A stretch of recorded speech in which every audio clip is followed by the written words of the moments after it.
Organza ഫാബ്രിക്കിൽ നല്ല beautiful പാറ്റേണിലാണ് ബോർഡറും പല്ലും വരുന്നത്. ഒരു ആന്റിക് സെറിയിലുള്ള ബനാറസി ബോർഡർ ആൻഡ് പല്ലു, ആ ഒരു സ്റ്റൈലാണ് ഇന്നത്തെ സാരീസ് വരുന്നത്. നല്ലൊരു ബനാറസി ബോർഡേഴ്സ് ആണ് സാരിക്ക് വരുന്നത്. അതൊരു മാറ്റ് ഫീലിൽ ഒരു ആന്റിക് സെറിയിലുള്ള ബോർഡറും അതിന്റെ തന്നെ പല്ലു ആയിരിക്കും സാരിയുടെ വരുന്നത്. നെക്സ്റ്റ് കളർ വരുന്നത് പപ്പായ ഓറഞ്ച് ആണ് സാരിയുടെ ഷെയ്ഡ് വരുന്നത്. സെയിം സ്റ്റൈലിൽ തന്നെ കേട്ടോ, അതേ പാറ്റേണിൽ തന്നെ ആയിരിക്കും ഒരു ബനാറസി ബോർഡർ.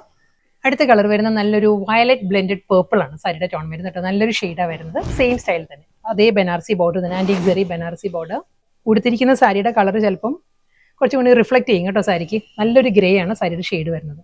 നെക്സ്റ്റ് കളറും നല്ല ബ്യൂട്ടിഫുൾ കളറാണ് വരുന്നത്. ഒരു see green and see blue blended ഷെയ്ഡാണ് സാരി വരുന്നത്. റെഡ് ബ്ലെൻഡഡ് റാണി പിങ്ക് ആണ് സാരിയുടെ ടോൺ വരുന്നത്. ഒരു റെഡ് ടിന്റ് കൂടി വരുന്നുണ്ട് സാരിക്ക്. നല്ലൊരു ഷെയ്ഡാണ്, നല്ലൊരു വൈബ്രന്റ് കളറിലാണ്. അടുത്ത കളർ എമറാൾഡ് ഗ്രീൻ ആണ് സാരിയുടെ ടോൺ വരുന്നത്. എമറാൾഡ് ഗ്രീൻ വിത്ത് ആന്റിക് ബനാറസി ബോർഡർ, സെയിം സ്റ്റൈലിൽ തന്നെയാണ്. വീണ്ടും നല്ലൊരു സോബർ കളർ പാരറ്റിലാണ് നെക്സ്റ്റ് സാരി വരുന്നത്. ഒരു ബേജ് ബ്ലെൻഡഡ് മസ്റ്റേർഡ് ആണ് സാരിയുടെ combination with antique Banarasi border. Same പാറ്റേണിൽ തന്നെ ആയിരിക്കും ബോഡിയും പല്ലും വരുന്നത്. ബ്രൊക്കേഡ് വീവിലുള്ള മുന്താണി. ഇന്ന് വന്ന നല്ല ബ്യൂട്ടിഫുൾ പാർട്ടി വെയർ സാരീസ് ആയിരുന്നു. ഓർഗൻസ ഫാബ്രിക്കിൽ ആന്റിക് ബനാറസി ബോർഡർ ആൻഡ് പല്ലുവിൽ വന്ന നല്ല എലഗന്റ് സാരീസ് ആയിരുന്നു.